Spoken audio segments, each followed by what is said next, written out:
And we have here the KelTek PR57. This is just the one of their standard cases. Go ahead and take a look here. Inside, of course, we've got our PR57 safety instruction and parts manual. And looks like a sticker there. And this just goes over all of the instructions, operations, features, and stuff of the PR57. Some more stickers. Window decal.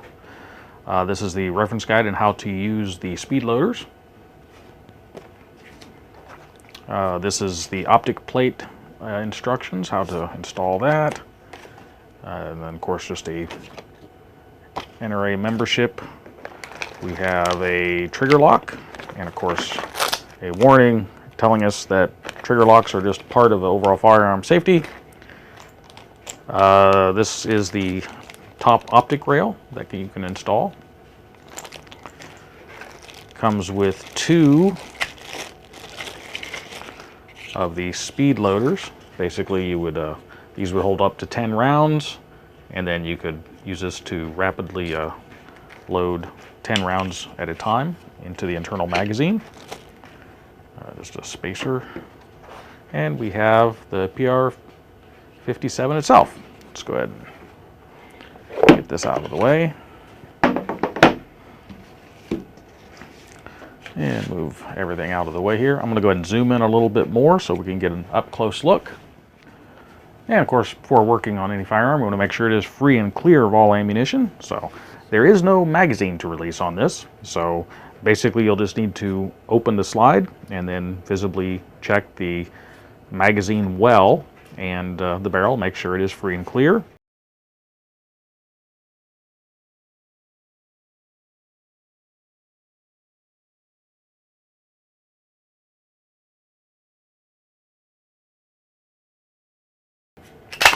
Lock the slide back, and as you can see, the magazine well right here, and the barrel, the chamber area, is free and clear.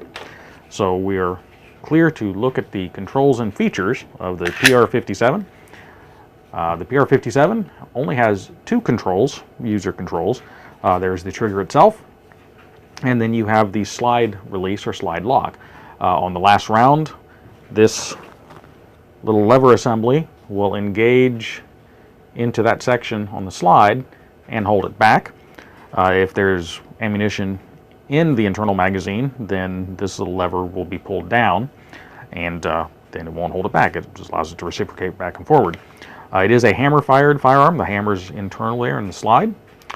So we'll go ahead and take a look as far as other features. It is just a simple 3-dot sight, or it has 2 screw holes there that you can install.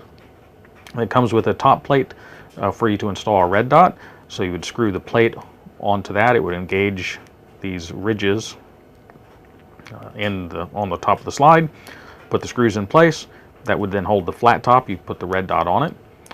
The sights otherwise are not adjustable at all.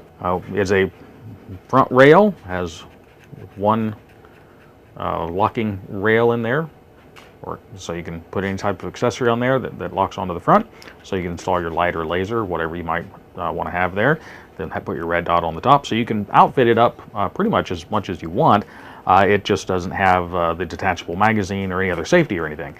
Since it is hammer-fired firearms are inherently more safe than striker-fired.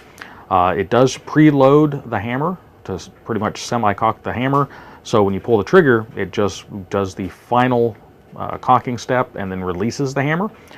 It would have to then recoil the slide back to reset the hammer.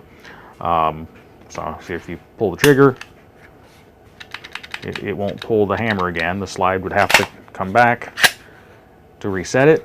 The pull itself is a long, deliberate pull. It's not heavy, it's just long, and that just there again makes it inherently safe. It's more like a revolver.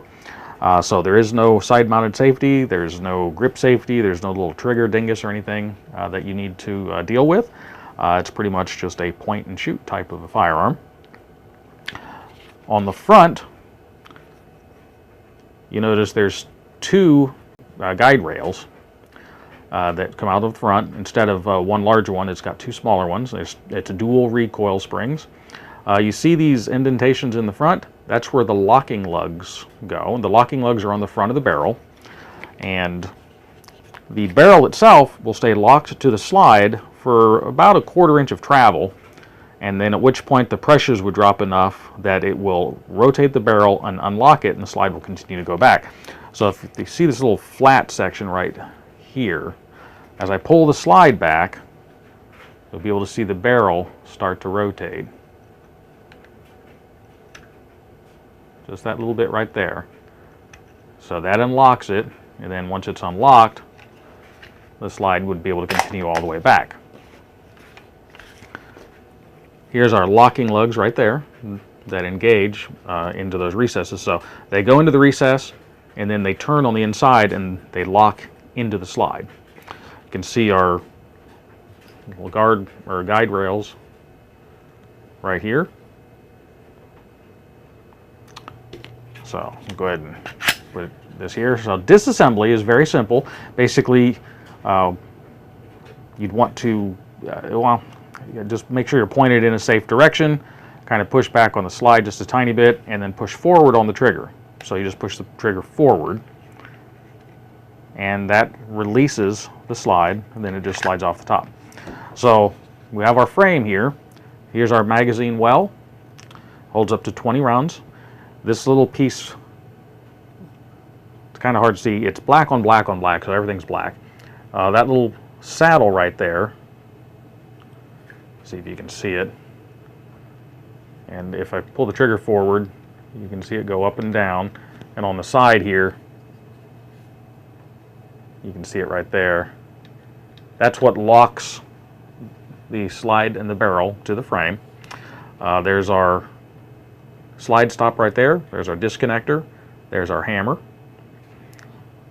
So this is as far as you would need to disassemble this. You have access to everything to clean it and wipe it all down, and give it a light coating of oil for corrosion, prevention, and for lubrication. On the slide itself, here's our dual recoil springs on their guide rods. And so basically you would just lift up on those. They are captive, so you just push forward a tiny bit and lift up. Recoil springs come out. This is our little track piece that engages the barrel. The barrel's got this little stud on the bottom that engages this section here, and as the slide goes back, it would make that stud go left and right. That's what locks and unlocks it. Then to remove the barrel, you would need to turn it slightly so that it can come all the way out, and then the barrel comes out. So then here we see our locking lugs, and they simply lock into the recesses that are down in there. So that's pretty much it as far as disassembly goes. You can see our firing pin protruding right back there. We have an external extractor. Of course, you have your chamber face there. This is as far as you would need to disassemble this. Any further disassembly, you'd need to be driving out pins to be able to access the firing pin or anything like that. This rear assembly attaches to the front part of the slide via those pins, and that's what would retain the firing pin and all of that. You wouldn't need to remove that for general cleaning purposes or anything. Generally, that would only have to be done if there was some type of damage to the firearm. So this is as far as you would need to go. Basically, you could clean everything up here.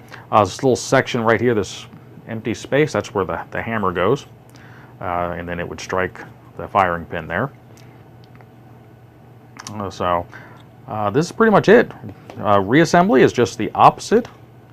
You put your barrel in. It has to be, this stud needs to be over a little bit so that it can go in, and then put that in there, and then that locks and unlocks. Put in this piece here, and there again you can see as that would cause the barrel to lock and unlock. And the frame, this little notch right here, go ahead and pop this out. That little notch right there is what that little saddle locks into. Put your guide rods in. The two little protruding parts go into the holes in the front, and then you would just have to push it forward.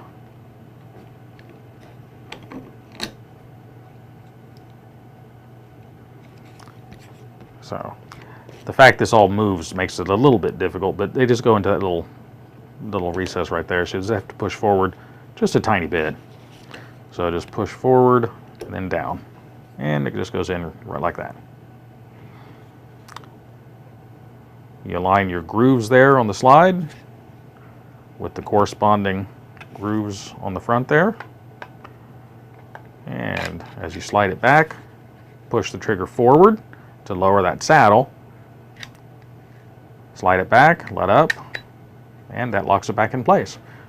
Go ahead and do a function check, make sure everything's working, and we're reassembled.